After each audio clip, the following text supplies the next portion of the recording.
Hello guys, I'm Nika.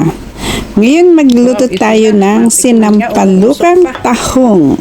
Sariling kuha yan sa dagat ng Hong Kong. Tara na! Ito si tahong.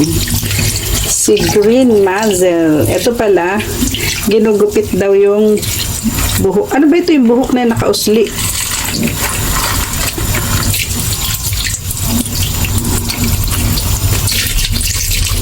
Ay, ganun. So, kinakain yan. So, ito.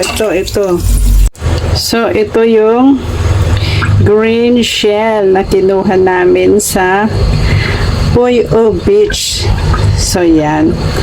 Namitan ko siya ng gunting para matanggal yung nakanikit na ganyan, o. Diba, o? Kakaskasin lang yan, o. Kaskas. Tapos, para hindi naman masyado magastos sa tubig, i-open mo lang siya ng napakahina yung gadura na lang yung tubig. Tapos, kakaskasin yan. O, yung ganyan siya, o. O, diba? Para nito. Tapos, yung may extra, parang ewan ko.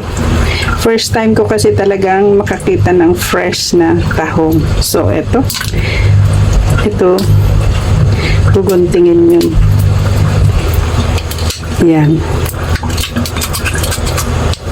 Yan. Tapos, kaskasin. Diba? So, malinis. Malinis na. Oh, yan. Ayun. Yan, oh. May konti pa. Yan. Oh. Yan, oh. Ito, tamarind leaves, talbos ng sampalok. Hugasan mo na mabuti bago isahog sa tsulya. Ito na, naka-ready ng igisa ang green mussel o tahong na aming kinuha sa dagat. Kaya akin siyang nilinis mabuti at tinulugan ko ng isang kutsarang asin saglit bago ko hinugasan uli. Ito naman yung talbos ng sampalok na kinuha ko sa aming bakuran. Wow, dyan pala sa taas ng bahay. At ito ang garlic, binalatan ko tsaka ko pinitpit. Ito yung luya na 1.5 inch. Binalatan ko rin tsaka ko pinitpit at ang 2 pirasong shallot. Yan, binalatan ko tsaka ko in-slice. So, ito na mga best, naka-ready ng igisa ang tahong. Luto na! Maglagay ng, para dahil pagkain Pinoy, 2 kutsara na mantika sa mainit na kawali at isunod ang, gusto ko yung luya muna. Ito. Ayan. At pag medyo huwag susunugin, pag lumalabas na yung aroma ng luya, ihulog na rin ang garlic. At isunod ang sibuyas. Sabi sa Bisaya, ibutang ang sibuyas. ibutang talaga, ha. At halu-haluin saglit para lumabas ang amoy ng bawang, sibuyas at luya. Dahil ayaw ko na sinusunog ang bawang at sibuyas, ilagay na natin ngayon ang talaba. At ang tahong pala, talaba na pati yan. At isunod na rin ang dahil ng sampalok.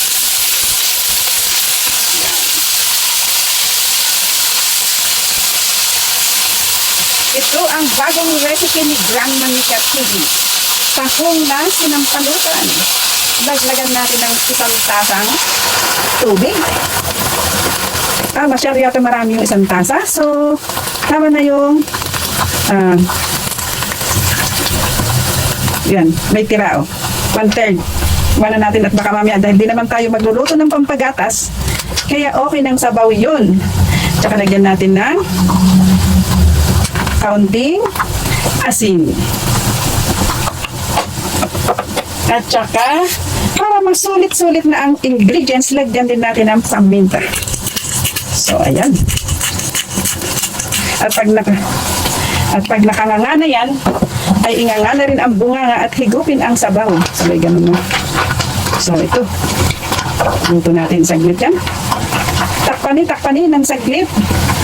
O kahit hindi natakpan, no? Takpan ba?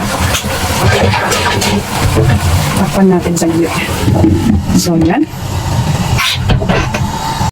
So, eto na. Tumunog na ang 5 minuto daw. Wow, sarap. Ayan na. Nakanganga na lahat. Ay, may pampagatas pala ito. Yahoo! Grabe, oh. Tikman nga natin. Tikimi. Wow, ito na. Matikman nga. Umuusok pa.